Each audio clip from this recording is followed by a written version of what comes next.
point in my life, one should really wonder, why does this woman continue to make TBR lists?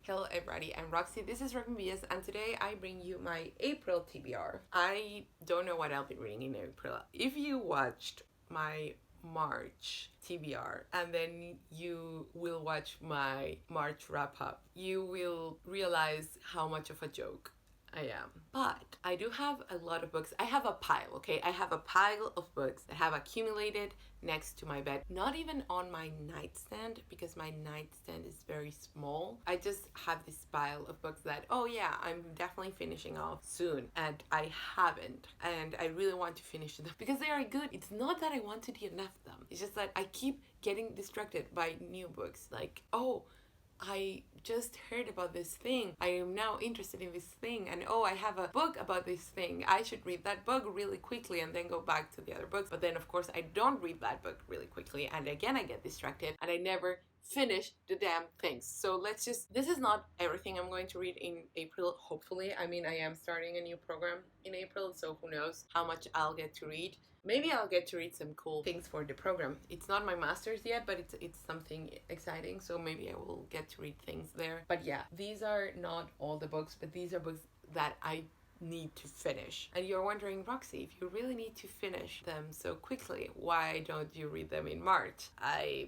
I'm reading other stuff in March, okay? Just get off my back. I'm going to show them here. I have a Swim to Boys by Jamie O'Neill. I started reading this and it was not what I expected at all, but it's funny because clearly I had forgotten some things about this book. The blurb tells exactly what this is about, and it's exactly what I was expecting to get when I bought it. It's just that as time went by, I forgot. And then I was expecting a very mellow, even if dramatic, story of two boys growing up, living through the year that would lead to the Easter Rising. But it's actually much more experimental than that. And I do want to read it. It sounds amazing, especially if you like Irish modernist fiction. This is like an inheritor of all that tradition. But because I wasn't expecting it and I got distracted by something else, I just put it on pause. But I'm going to unpause it. It won't count for the Irish readathon, unfortunately. It is what it is. Then I have The Restless Noise by Alex Ross, Listening to the 20th Century, and this is a nonfiction book about classical music in the 20th century. It is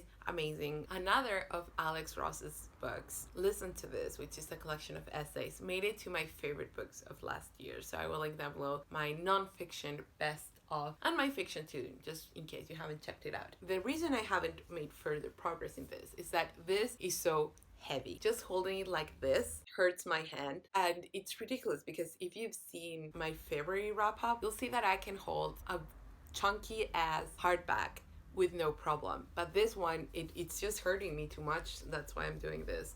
So I need to read it sitting down. But the problem is that because of March of Mammoths, I'm reading other books sitting down. That's the reasoning behind it. I'm going to read it in April because it's so good. I also need to finish The Joy Luck Club, which I don't know why I never continued with. It's a story about family relationships, in particular mother-daughter relationships. It's supremely well written and it's very moving, and I need to continue on with it.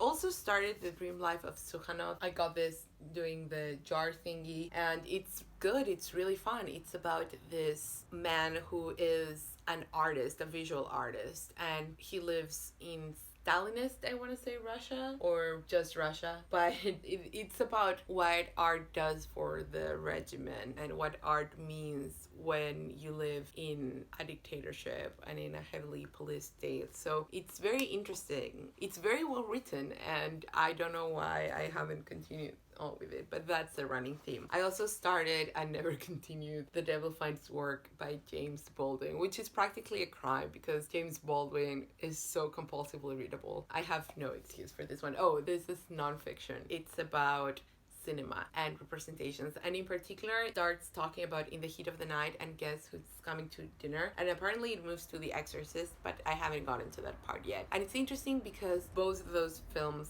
In the Heat of the Night and Guess Who's Coming to Dinner, were nominated for the 60s Oscar. Remember last year one of my favorite books was Scenes from a Revolution, and it talked about these films as well. That book touched upon the racial component there, but not in the same way that, of course, Baldwin is analyzing. I am very happy that I have that book as background because now I feel like I know what James is talking about. The Possessed by Elif Batuman.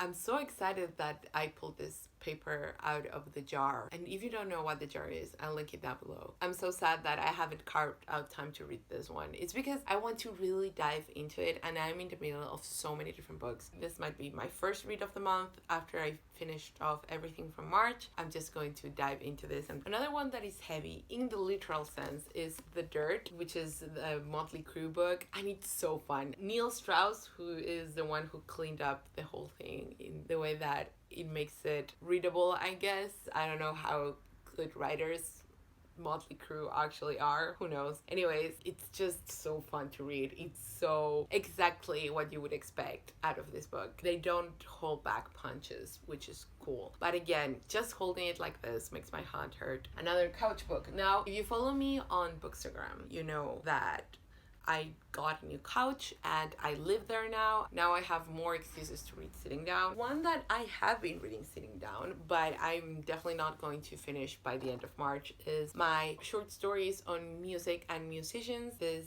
is an anthology that was originally published in Spanish, but all of the short stories are available in English. So what I'm going to do, and I've been doing, is write little post-its with thoughts on each story, and I'm going to make a full video just reviewing each story very quickly so you know which ones you want to check out. I'm hoping I can do that in April to film the video in May. I also started on a whim 41 full starts essays on artists and writers by Janet Malcolm. I was just craving some really high quality essays and I got it. 41 full starts is an amazing essay and I can't wait to read more. These essays are on the longer side, which also I enjoy. I've been also reading short essays and I do love those. All of them are good. If it's quality is what I'm saying. It doesn't matter if it's short or long, but there is a special pleasure in diving into a topic and having it dissected before your eyes. These two I haven't started yet, but yeah, I really want to read Sidetracks Explorations of a Romantic Biography by Richard Holmes. This is supposed to be a mixture of memoir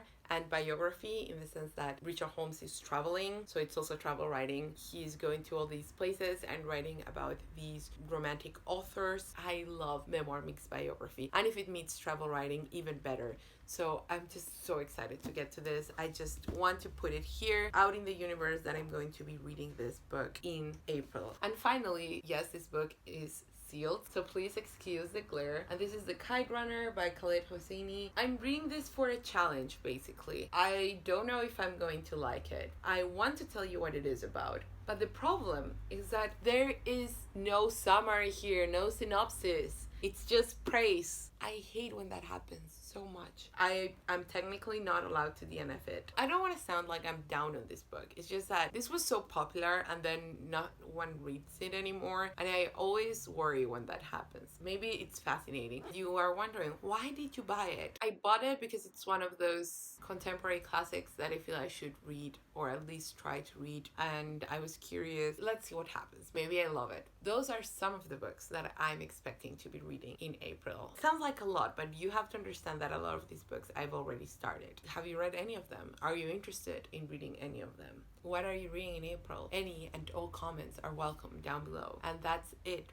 I hope you enjoyed this video. If you liked it, please give a thumbs up and subscribe, comment, and check out the Bibliophile Daily. We'll also have a Twitter, and every single Friday I put book recommendations there. Go follow that. And that is all. See you next time.